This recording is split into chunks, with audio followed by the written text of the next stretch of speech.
ದಿಗ್ವಿಜಯದ ಬಳಿಕ ಯುಡಿಎಫ್ ಸರ್ಕಾರ ರಚಿಸೋದಕ್ಕೆ ಸಜ್ಜಾಗ್ತಾ ಇದೆ. ಆದರೆ ಯುಡಿಎಫ್ನ ಸರ್ಕಾರವನ್ನ ಮುನ್ನಡೆಸಲಿರುವ ನಾಯಕ ಯಾರು ಅನ್ನೋ ಪ್ರಶ್ನೆಗೆ ಉತ್ತರ ಸಿಕ್ಕಿಲ್ಲ. ಕೇರಳ ಕಾಂಗ್ರೆಸ್ನ 3 ಘಟಾಘಟಿ ನಾಯಕರುಗಳೇ ಸಿಎಂ ರೇಸ್ನಲ್ಲಿ ಇದ್ದಾರೆ. ಘಟಾನುಘಟಿ ನಾಯಕರುಗಳು. ಶಾಸಕರು ಸೂಚಿಸುವಂತ ಹೆಸರು ಹಾಗಾದ್ರೆ ಯಾವುದಿರಬಹುದು? ದೆಹಲಿ ಹೈಕಮಾಂಡ್ ಯಾರಿಗೆ ಪಟ್ಟ ಕಟ್ಟುತ್ತೆ? ಬನ್ನಿ ರಿಪೋರ್ಟ್ ಅಲ್ಲಿ ನೋಡ್ಕೊಂಬೋಣ.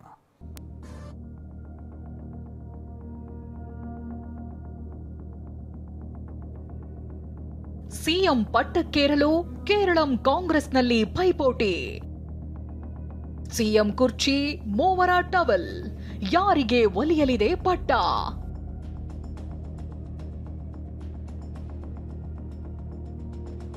ಹತ್ತು ವರ್ಷಗಳ ರಾಜಕೀಯ ವನವಾಸದ ಬಳಿಕ ದೇವರನಾಡು ಕೇರಳಂನಲ್ಲಿ ಕಾಂಗ್ರೆಸ್ ನೇತೃತ್ವದ ಯುಡಿಎಫ್ ಅರ್ಥಾತ್ ಯುನೈಟೆಡ್ ಡೆಮೊಕ್ರೆಟಿಕ್ ಫ್ರಂಟ್ ಗೆದ್ದು ಬೀಗಿದೆ. ಕಳೆದ 10 ವರ್ಷಗಳಿಂದ ಕೇರಳಂನ ಆಡಳಿತ ನಡೆಸಿದ ಪಿಣರಾಯಿ ವಿಜಯನ್ ಪಕ್ಷದ ಹೀನಾಯ ಸೋಲಿನೊಂದಿಗೆ ಮುಖ್ಯಮಂತ್ರಿ ಸ್ಥಾನದಿಂದ ಕೆಳಗಿಳಿದಿದ್ದಾರೆ. 10 ವರ್ಷಗಳ ಕಾಲ ಆಡಳಿತ ನಡೆಸಿದ ಎಡರಂಗದ ಕೆಂಪು ಕುದುರೆಯನ್ನ ಕಟ್ಟಿ ಹಾಕಿದ ಯುಡಿಎಫ್ ಸರ್ಕಾರ ರಚನೆಗೆ ಸಜ್ಜಾಗಿದೆ. ಆದರೆ ಸರ್ಕಾರವನ್ನ ಮುನ್ನಡೆಸುವ ಮುಖ್ಯಮಂತ್ರಿ ಯಾರು ಎಂಬ ಪ್ರಶ್ನೆಗೆ ಉತ್ತರ ಹುಡುಕೋದು ಕಾಂಗ್ರೆಸ್ ಹೈಕಮಾಂಡ್ಗೆ ಸವಾಲಾಗಿ ಪರಿಣಮಿಸಿದೆ. ಪ್ರಬಲ ಪ್ರತಿಪಕ್ಷ ನಾಯಕನಾಗಿ ಪಿಣರಾಯಿ ಸರ್ಕಾರಕ್ಕೆ ಸವಾಲೊಡ್ಡಿ ಕೇರಳ ಕಾಂಗ್ರೆಸ್ ಅನ್ನ ಮುನ್ನಡೆಸಿದ ವಿಡಿ ಸತೀಸನ್ ಪ್ರಚಾರ ಸಮಿತಿಯ ಅಧ್ಯಕ್ಷರಾಗಿದ್ದ ಕಾಂಗ್ರೆಸ್ನ ಹಿರಿಯ ನಾಯಕ ರಮೇಶ್ ಚೆನ್ನಿತ್ತಲ, ಹೈಕಮಾಂಡ್ ನಾಯಕ ಹಾಗೂ ಸಂಸದ ಕೆಸಿ ವೇಣುಗೋಪಾಲ್, ಕೇರಳ ಕಾಂಗ್ರೆಸ್ನ ಈ ಮೂವರು ಘಟಾನುಘಟಿ ನಾಯಕರ ಮಧ್ಯೆ ಪೈಪೋಟಿ ಏರ್ಪಟ್ಟಿದೆ. ದೇವರನಾಡಿನ ಮುಖ್ಯಮಂತ್ರಿ ಪಟ್ಟಕ್ಕಾಗಿ ಈ ಮೂವರ ನಡುವೆ ಪೈಪೋಟಿ ತೀವ್ರಗೊಂಡಿದೆ. ಕೇರಳ ಸಿಎಂ ರೇಸ್ನಲ್ಲಿ ಕೇಳಿ ಬರ್ತಿರೋ ಮೊದಲ ಹೆಸರೇ ವಿಡಿ ಸತೀಸನ್ ಅವರದ್ದು. ಕಳೆದ 5 ವರ್ಷಗಳಿಂದ ಕೇರಳ ವಿಧಾನಸಭೆಯಲ್ಲಿ ಪ್ರತಿಪಕ್ಷ ನಾಯಕರಾಗಿ ಪಿಣರಾಯಿ ಸರ್ಕಾರವನ್ನ ಸಮರ್ಥವಾಗಿ ಎದುರಿಸಿದ್ರು. ಈ ಚುನಾವಣೆಯಲ್ಲಿ ಮೈತ್ರಿಕೂಟವನ್ನ ಯಶಸ್ವಿಯಾಗಿ ಮುನ್ನಡೆಸಿದ್ದು ಸದ್ಯ ಶಾಸಕರ ಬೆಂಬಲ ಹಾಗೂ ಹೈಕಮಾಂಡ್ ವಿಶ್ವಾಸ ಇವರ ಮೇಲಿದೆ ಎನ್ನಲಾಗ್ತಿದೆ. ಇನ್ನು ಎರಡನೇ ಹೆಸರು ಕೆಸಿ ವೇಣುಗೋಪಾಲ್. ಎಐಸಿಸಿ ಪ್ರಧಾನ ಕಾರ್ಯದರ್ಶಿಯಾಗಿ ಹೈಕಮಾಂಡ್ ಮಟ್ಟದಲ್ಲಿ ಪ್ರಭಾವ ಹೊಂದಿರುವ ಇವರು ರಾಹುಲ್ ಗಾಂಧಿಗೆ ಅತ್ಯಂತ ಆಪ್ತರು. ರಾಷ್ಟ್ರ ರಾಜಕಾರಣದಲ್ಲಿಯೂ ಈ ಬಾರಿ ಕೇರಳವನ್ನ ಮುನ್ನಡೆಸಲು ಹೈಕಮಾಂಡ್ ಇವರನ್ನ ಆಯ್ಕೆ ಮಾಡುವ ಸಾಧ್ಯತೆ ದಟ್ಟವಾಗಿದೆ ಎನ್ನಲಾಗ್ತಿದೆ. ಇನ್ನು ಮೂರನೇ ಹೆಸರು ಅಂದ್ರೆ ರಮೇಶ್ ಚೆನ್ನಿತ್ತಲ.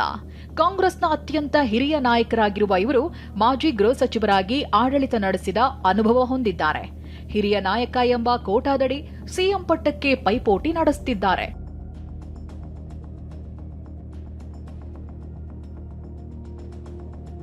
ಹೀಗೆ ಕೇರಳದ ಮುಖ್ಯಮಂತ್ರಿ ಆಯ್ಕೆಗೆ ರಾಷ್ಟ್ರ ರಾಜಧಾನಿಯಲ್ಲಿ ಕಸರತ್ತು ನಡೆಯುತ್ತಿದೆ.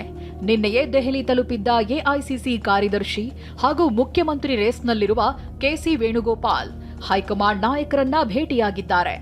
ಈ ಬೆನ್ನಲ್ಲೇ ಇಂದು ಮತ್ತೊಬ್ಬ ಸಿಎಂ ಆಕಾಂಕ್ಷಿ ಕೇರಳ ಕಾಂಗ್ರೆಸ್ನ ಹಿರಿಯ ಶಾಸಕ ರಮೇಶ್ ಚೆನ್ನಿತ್ತಲ ಇಂದು ದೆಹಲಿಗೆ ಭೇಟಿ ನೀಡಿದ್ದು ಕುತೂಹಲ ಮೂಡಿಸಿದೆ. ಇನ್ನು ಪ್ರಬಲ ಆಕಾಂಕ್ಷಿಯಾಗಿರುವ ವಿಡಿ ಸತೀಸನ್ ಮಾತ್ರ ಕೇರಳದಲ್ಲೇ ಇದ್ದು ರಣತಂತ್ರ ರೂಪಿಸುತ್ತಿದ್ದಾರೆ.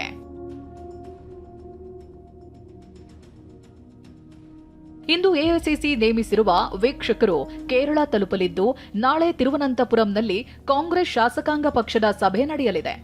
ಈ ಸಭೆಯಲ್ಲಿ ಶಾಸಕರ ಅಭಿಪ್ರಾಯ ಸಂಗ್ರಹಿಸಲಿರುವ ವೀಕ್ಷಕರು ಹೈಕಮಾಂಡ್ಗೆ ಅಭಿಪ್ರಾಯವನ್ನ ಮುಟ್ಟಿಸಲಿದ್ದಾರೆ.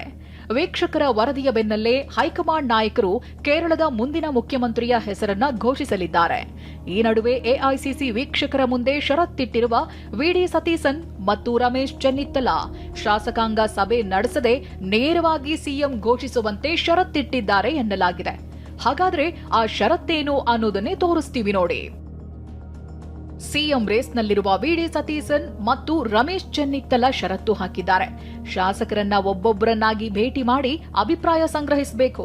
ಅಭಿಪ್ರಾಯ ಸಂಗ್ರಹಿಸುವಾಗ ಕೇರಳ ಉಸ್ತುವಾರಿ ದೀಪದಾಸ್ ಇರಬಾರದು. ಶಾಸಕರ ಸಭೆ ನಡೆಸಿ ಸಿಎಂ ಆಯ್ಕೆ ಮಾಡುವ ಪದ್ಧತಿ ನಮ್ಮಲ್ಲಿಲ್ಲ. ಹೀಗಾಗಿ ಶಾಸಕರ ಸಭೆ ನಡೆಸದೆ ತೀರ್ಮಾನ ಮಾಡಬೇಕು ಅಂತ ಷರತ್ತು ಹಾಕಿದ್ದಾರೆ. ಅಲ್ಲದೆ 102 ಸ್ಥಾನ ಗೆದ್ದಿರುವ ಯುಡಿಎಫ್ನಲ್ಲಿ ಕಾಂಗ್ರೆಸ್ನ 63 ಶಾಸಕರಿದ್ದಾರೆ. ಈ ಪೈಕಿ ಸುಮಾರು 45 ಶಾಸಕರು ಬೆಂಬಲ ವ್ಯಕ್ತಪಡಿಸಿದ್ದಾರೆ ಅಂತ ಕೆಸಿ ವೇಣುಗೋಪಾಲ್ ಬಣ ಹೇಳುತ್ತಿದ್ರೆ 35 ಶಾಸಕರು ತಮ್ಮ ಪರವಾಗಿದ್ದಾರೆ ಅಂತ ವಿಡಿ ಸತೀಸನ್ ಕ್ಯಾಂಪ್ ಹೇಳಿಕೊಂಡಿದೆ. ಇದರ ಜೊತೆ ಯುಡಿಎಫ್ ಮಿತ್ರ ಪಕ್ಷಗಳು ಕೂಡ ವಿಡಿ ಸತೀಸನ್ ಪರ ಒಲವು ತೋರಿದ್ದಾರೆ. ಆದ್ರೆ ಇಲ್ಲಿ ವಿ.ಡಿ. ಸತೀಸನ್ಗೆ ಹೈಕಮಾಂಡ್ ಮೇಲೆ ಬಹಳ ಪ್ರಬಲವಾದಂತಹ ನಂಬಿಕೆಯನ್ನು ಅವರು ಇಟ್ಕೊಂಡಿದ್ದಾರೆ. ಯಾಕಂದ್ರೆ ತಮ್ಮನ್ನ ಮುಖ್ಯಮಂತ್ರಿ ಮಾಡುತ್ತೆ ಅನ್ನುವಂಥ ಪ್ರಬಲವಾದಂತಹ ವಿಶ್ವಾಸದಲ್ಲಿ ಸತೀಸನ್ ಇದ್ದಾರೆ ಮತ್ತು ಅವರ ಪರವಾದಂತಹ ಒಂದು ಅಭಿಪ್ರಾಯ ಕೂಡ UDF ನಲ್ಲಿದೆ. ಮಿತ್ರ ಪಕ್ಷವಾಗಿರುವಂತಹ ಮುಸ್ಲಿಂ ಲೀಗ್ ಇರ್ಬೋದು, RSP ಇರ್ಬೋದು, ಕೇರಳ ಕಾಂಗ್ರೆಸ್, ಜಾಕೋಬ್ ಕಾಂಗ್ರೆಸ್ ಏನಿದೆ ಅವರೆಲ್ಲರೂ ಕೂಡ ಸತೀಸನ್ ಪರವಾಗಿ ತಮ್ಮ ಒಂದು ಅಭಿಪ್ರಾಯವನ್ನ ಹೊಂದಿದ್ದಾರೆ ಮತ್ತು KC ವೇಣುಗೋಪಾಲ್ ಅವರ ಪರವಾಗಿ ಒಂದಷ್ಟು ಶಾಸಕರು, ಹೊಸ ಶಾಸಕರು ಅಭಿಪ್ರಾಯವನ್ನ ಹೊಂದಿದ್ದಾರೆ ಅನ್ನುವಂಥ ಮಾಹಿತಿಯೂ ಕೂಡ ಇದೆ. ಯಾಕೆಂದ್ರೆ ಗೆದ್ದಿರುವಂತಹ ಬಹಳಷ್ಟು ಶಾಸಕರು ಹೆಚ್ಚಿನವರು KC ವೇಣುಗೋಪಾಲ್ ಅವರ ನಿಷ್ಠರು ಅನ್ನುವಂತಹ ಒಂದು ಕಾರಣಕ್ಕಾಗಿ ವೇಣುಗೋಪಾಲ್ ಹೆಸರು ಪ್ರಬಲವಾಗಿ ಚರ್ಚೆಗೆ ನಿಂತರೆ ಆಗ ಈ ಹೊಸ ಶಾಸಕರು ವೇಣುಗೋಪಾಲ್ ಪರವಾಗಿ ಅಭಿಪ್ರಾಯವನ್ನು ವ್ಯಕ್ತಪಡಿಸಬಹುದು ಅನ್ನುವಂಥದ್ದು ಈಗಿರುವಂತಹ ಒಂದು ವಾತಾವರಣ. 10 ವರ್ಷಗಳ ಬಳಿಕ ಗೆದ್ದು ಬೀಗಿರುವ UDFನಲ್ಲಿ ಸದ್ಯ ಸಿಎಂ ಆಯ್ಕೆಗೆ ಕಸರತ್ತು ತೀವ್ರಗೊಂಡಿದೆ. ದೇವರ ಸ್ವಂತ ನಾಡಿನ ಗದ್ದುಗೆ ಏರುವವರು ಯಾರು ಅನ್ನೋ ಪ್ರಶ್ನೆಗೆ ಇನ್ನೆರಡು ದಿನಗಳಲ್ಲಿ ಉತ್ತರ ಸಿಗೋ ನಿರೀಕ್ಷೆ ಇದೆ.